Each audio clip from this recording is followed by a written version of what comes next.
السلام عليكم ورحمة الله وبركاته. اللهم صل وسلم وبارك على سيدنا محمد وعلى آله وصحبه أجمعين. ازيكم يا حبايبي، عاملين ايه؟ يا رب تكونوا بخير وبأفضل حال.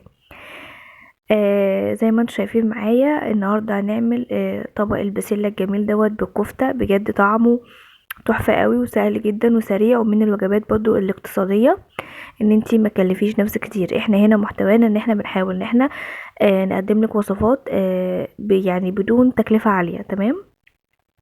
اول حاجه انا عندي لحمه مفرومه، طبعا اي لحمه من عند الجزار، لحمه مستورده، كله متاح وكله مشغله، تقدري عليه هاتيه.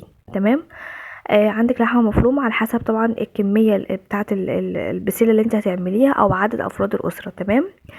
حطيت عليها ملح وكمون وكزبره وفلفل اسود ورشه جوز الطيب، وبدات ان انا اعصجها كده بايدي وافركها بايدي، وبعد كده كورتها كور وسبتها على جنب. جيت هنا حطيت معلقه دهن على معلقتين زيت ومعلقه سمنه، تشكيله التلاته دول مع بعض، وشوحت كده بصلايه صغيره ونزلت عليها بالجزر والبسله، اديتهم تشويحه كده معاهم، وحطيت توابل ملح وكمون وكزبره وفلفل اسود برضو، وكمان حطيت هحط شويه كده رشه سكر مع الطماطم.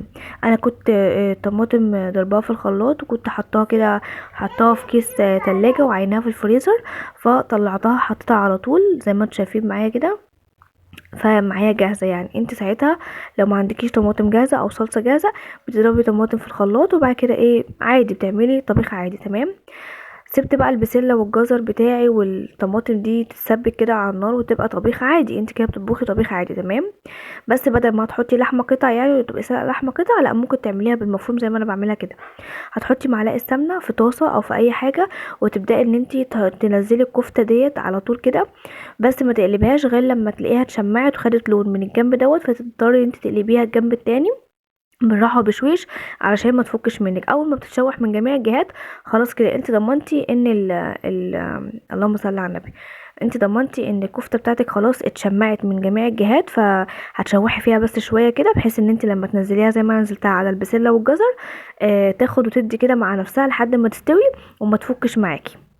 سبتها بقى لحد ما استوت وطلعت معايا بالشكل الجميل اللي انتوا شايفينه دوت. بجد حاجه تحفه وحاجه جميله جدا، وبتتاكل كده مع الرز. عملت رز وشعريه جنبها، طبق اطباق الاولاد وطبق سلطه وطبق انا وجوزي، وكلنا بالهنا والشفا، فضل ونعمه من عند ربنا.